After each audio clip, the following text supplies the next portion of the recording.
Hello, it's Tuesday afternoon here in the eastern part of the United States, and it's time for Tuesdays with Tim and Jeff.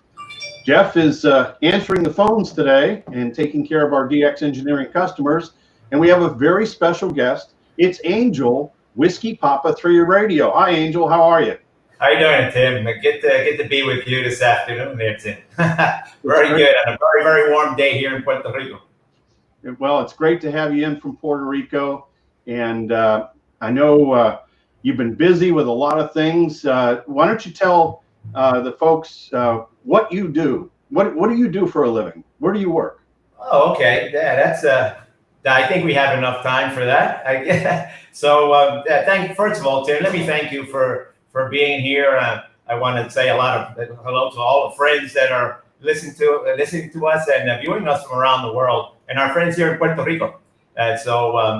Well, I'm head of telescope operations at the Arecibo Observatory, and I'm also the spectrum manager of the Puerto Rico coordination zone in Puerto Rico. So that means I get to really be in a really fantastic place and head the operations of the telescope. And it's just been a wonderful job. And if you're a ham, it's just like the best place to be in the world. What better to have the biggest radio radar telescope and then to be in charge of the control room area and all the operations. So I've been very lucky, and it's been a great job. Yeah, how long have you been there, Angel? Well, you had to ask that, but I've been there since 1977. So I've been there 42 fantastic years. Wow, that is great. And Angel, we've got some folks tuned in here today. We have Gino, Kilo Golf 7, Papa Oscar United, and also let's see, Kilo Victor 4, Oscar Papa, and Kilo 8, Charlie Victor Mike. And Angel, here's a good one from New Delhi, India. Oh, Victor Uniform 2, India Bravo. hey, how you doing? Yeah, boy, I'll tell you, it's in the middle of the night over there. Wow. And we got Terry is on here, KMNJ. She's Hi, she's Terry. watching as well. And Juan, Kilo Papa 4 Zulu Zulu. Do you know Juan? I've heard Juan. I haven't spoken to him for a while, but I want to say hello also to Juan, KP4ZZ. Yeah. Oh, look who's there. There's Yeah. Koki, the president of the Puerto Rico WP4 CRG. This All right. Koki, how are you? WP4 Oscar Victor. Very good to be on there, Koki. Yeah, that's very cool. And we got John Hoffman. He said he got his new DX Engineering catalog, and reading it makes me feel like a kid at a Children's Palace. How about that, Angel? Oh man, I gotta share that comment too. I just love to read that. I mean, it's just like being in a candy store. You gotta go through. I gotta go through every single page. It's fantastic. Those are the best. So, Angel, do you have a station that is at the observatory? Is there a ham station there? That's right. So after Hurricane Maria, Hurricane Maria devastated Puerto Rico in September of 2017, and we had a station, but it was not fixed. We were capable of transmitting because we had made special events from the observatory, but now we have a fixed station, the KP4 Alpha Oscar Kilo Papa 4 Arecibo Observatory, and yours truly, the president of the Amateur Radio Club there. And so when we did all the emergency communications during and after Hurricane Maria, and I want to thank you, Tim. You also helped with those emergency communications. Jim, who's joining us on Facebook, and many here on Facebook Live and on YouTube.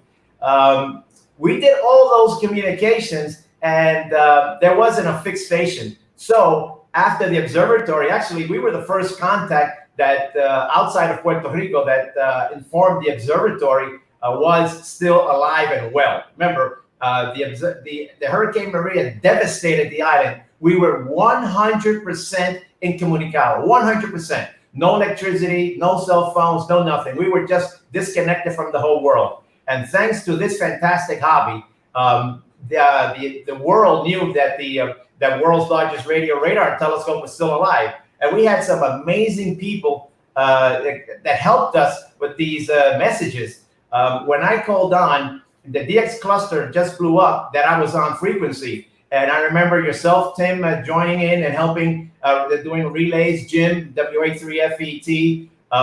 We had the vice president of Cornell, who's a very good friend of mine, and a ham, Hal Craft, AA2JQ. We had the Nobel laureate, Kilo 1 Julia Tango, Joe Taylor. And Joe Taylor and all these guys, they were the first ones to relay that the observatory is okay. So they get in contact with the consortium, the head of the consortium at the time, SRI International and the USRA, and it was just a fantastic. So what happened? I'm saying all this because we didn't have a station. So after all this, and the observatory knew how big and important amateur radio was in their help, because of this, we got a lot of help at the observatory as well. I have to say also Howard was very, very instrumental, and Tom, KATX, just a lot of people. But one thing that was good about this, Tim, is that I got carte blanche to put a radio station anywhere I wanted to.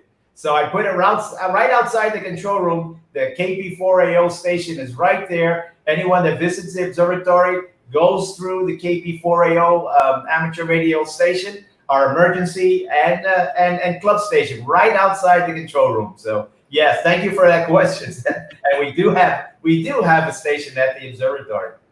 Oh, that's very cool. Now, how fast was the wind, do you think, at the observatory? Well, at the observatory, we had recorded winds of about 135, 140 miles an hour. And wow. Yeah, it was devastating. If our friends could see, you can see any pictures of the observatory, and obviously we're all hams. You can look at my QRZ page. You'll see that long antenna that we used for the moon bounce back in 2010. We have used the observatory. That came down. That's a 96-foot long antenna. There's only a little 20-foot stub left, and it fell and it broke about 80 panels of the 1,000-foot dish. And so there was a lot of destruction. But luckily, the platform didn't move. Everything was fine there. So we were back up and running and doing science in a week. Now, Angel, you have a Venture Skyhawk that survived, right? Yes, sir. And thank you for mentioning that, Tim. I actually I had a talk at Dayton last year. I gave a talk. There's a few of them, but I did put my before and after picture of the Skyhawk. And ladies and gentlemen, the person sitting at who I'm chatting with is the mechanical engineer of that antenna, and our very good friend WA3FET, the electrical designer of that antenna. And it was fantastic. It survived my 130 mile an hour winds, and it's still there now. So that was one of the few antennas that did survive, and you can still find it in DX Engineering. And that is, I think that is one of the best, if not the best, per price antenna that you can get. I mean, it's just fantastic. 10 element is a 10 element beam, and it's just super. 3 elements on 15, 3 on 20, and 4 on 10. And it was just a super, super antenna. It got, let's say, mechanically changed a little bit, a little bent here and there, but the SWR is still fantastic. And thanks to that Skyhawk that survived, which was the first thing I was looking at outside my window during the hurricane, the tower and the antenna survived. And thanks to that, we got all those communications done. We were there every day for 8 weeks, every single day at 6 p.m. for 8 weeks on generator power. And thanks to that Skyhawk, man, it was a really super, super antenna. Well, I know Corey, W3CDG, who's our manufacturing manager. He has that photo in his office, you know, the DX Engineering Skyhawk, and it survived. And that was really, really cool. Wow. There's our friend Ray Novak, N9JA. Hey, Ray. And hey, Ray. Good to see you. Yeah, nice to have Ray on with us. And Jamie Lee wants to visit the observatory. How cool would that be? That's one of the coolest places in the world. Oh yeah. And you get to work there. If you see, just like I say, my QRZ page there, Jamie, anytime you're down in Puerto Rico, look me up. I will personally give you the VIP tour. Many have around, many friends, including Tim. Tim has visited too. We personally give the tour there, Jamie. So we look forward to seeing you. Now, Angel, you've had some famous people shoot movies and all sorts of stuff down there. How tell me about that? Yeah, that's called being in the right place at the right time. So glad that I'm lucky to have this the opportunity that I don't have to be sitting in my office all the time. So I said, you know what? Don't worry about it, guys. I'll take care of it. So we had many movies shot there. The two biggest ones, I guess, everyone know, is the GoldenEye movie with James Bond. And we had the opportunity and the pleasure of giving Pierce Brosnan the tour on that one. And that particular one is funny because he showed up in that green outfit that he used in the movie, and he was outside with all the tourists, and he was outside, and they were just hanging in there. But you can see people saying like, maybe I know this guy. So I went out there and I said, hey, Pierce, why don't you come in? I'll give you the tour. And then you can see the people outside. You see Ethel? I told you that was Pierce. It's kind of so, anyway. So then we also had the opportunity and great opportunity to meet Matthew McConaughey and Jodie Foster when they did Contact, the movie. And that movie, as if everyone's seen it, it starts by her on the ham radio. And we had the opportunity also of meeting Jodie, who was a tremendous actress, and also gave her personally gave her the tour. And you can see, I guess you can see both of those at my QRZ page. I had to put it up there. So we've had presidents, and I've met the president, ex-president of the United States, Bill Clinton, up there, and good friends from, and who's still to this day, Earth, Wind and Fire, lead guitarist Sheldon Reynolds. Just so many people that come to the observatory. Obviously, one that everyone probably knows here is my good friend for 42 years, Joe Taylor, K1JT, who wrote the FDA program, and best known and probably for that than for his Nobel Prize. Joe's not probably going to say it like that, but Joe's a dear friend. And for many years. So yeah, Tim, I've been lucky to meet so many people. I could name drop all day, but yeah, those are the ones that really stick out in my memory, obviously. Yeah. So Angel, Amy, NAMY says, what does ham radio mean to you? And can you share with us? And I guess she listens in the evenings to you talking to Safe. Yeah, we heard Amy, and we're friends on Facebook. How you doing there, Amy? I'm glad you chimed in. Well, ham radio means so much to me, and like I said before, I've been very lucky. Ham radio has done a lot for me. I'm telling you that if it wasn't for ham radio, I probably wouldn't be here now, and obviously I wouldn't be here now. But ham radio means so much to me. I get a chance to talk and to meet people from all over the world. One of the best things is that Dayton Hamvention. And I want to thank Jim and Tim for really extending their their friendship to me when I go to Ohio. It is so amazing to put faces to all these friends that you talk to on the radio. You talk to the radio. You know what it is that you talk on the radio. And we amateurs could probably go to any country in the world and we say, I know someone in that country. I know someone in Italy. I know someone in India. I know someone in any part of the world. How many hobbies, how many things, how many jobs can you say that? There's probably a couple, but let me tell you, in ham radio, thousands, tens of thousands of contacts. And I'm sure I can go to any continent and probably any country, well, at least my confirmed countries and the ones that over almost 300 places. And I can say I have a friend there. So ham radio is it's been very, very special to me. And thank you for that question, Amy. Yeah, our friend Ray Higgins, W2RE, is in here. It says, hey, Angel. And Jeff, Kilo Echo 9 Bravo Victor is in here. And Robbie, who I've met over at Friedrichshafen, Delta Mike 6 Delta X-Ray. Nice to have you in here, Robbie. And we hope that we hope Friedrichshafen comes off next year.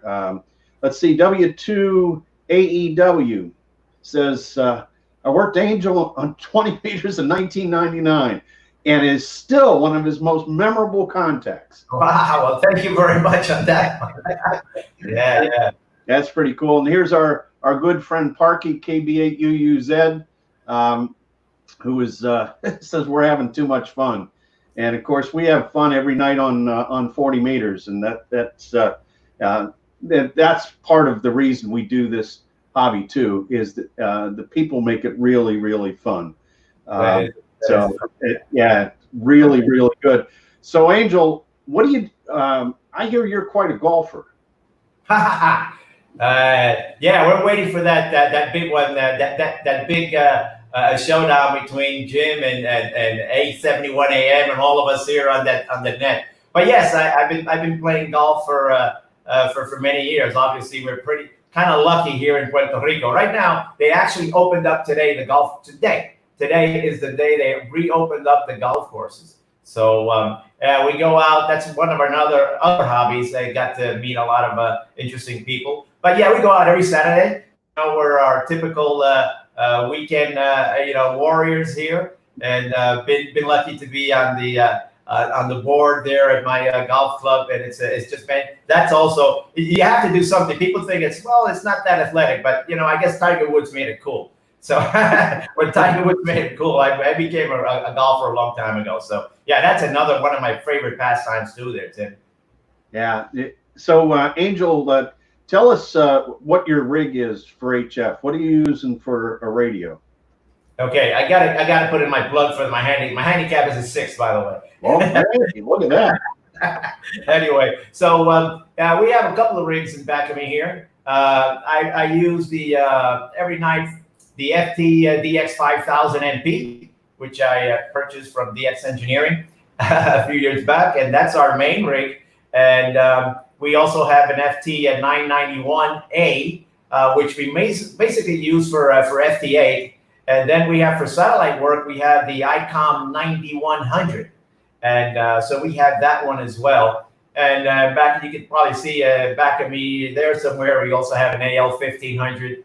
And so those are the rigs that we use. And that's a fantastic rig. And we're looking forward to probably getting that another one pretty soon. So if Ray is in there, so Ray, I'm also thinking about the 7610. Don't worry, Ray. But probably also thinking of the FT101, the XMP. So yeah, there's lots of good radios. Oh, beautiful! Yes, that's right. Out there, absolutely. Now, Angel, you're chairman of the Puerto Rican Convention, is that right? Yeah, that's right. So our very good friend Otis, NP4G, he used to be the chairman. Otis stepped down, and I guess I was elected. And just right now, so I want to say saludos a todos mis amigos de Puerto Rico, de la Wiki Papa 4, Charlie Romeo Golf. Saludos a todos los amigos que están por acá. And I just wanted to say hello to all my friends there. Yeah, so that's something we want to also mention. And we look forward to everyone coming down to the Puerto Rico State Convention, which we hold at the beginning of the year, the last week of January, and Tim can attest to this. It's one of the best. It's the largest in the Caribbean. Okay, it's the largest ham fest in the Caribbean, and it's just a fantastic time. We have a fantastic time. So we have events during the day. Obviously, we have the vendors and we have we have talks from very distinguished people and we also, in the evening, we also have a fantastic time. And what better place to be in January? Don't stay cold in January in the snow. Come down to Puerto Rico and a very, very warm place with a lot of very, very warm people down here. So yeah, so we're chairing it this year, and we hope to put this on and make this the best one we've ever had. And so we've had some super ham fest in the past. Obviously, we because of Hurricane Maria. Oh, by the way, there are no hurricanes in January. No hurricanes in January, so you can be safe with that. And so we didn't do it because of the hurricane. Remember, they were using a lot of the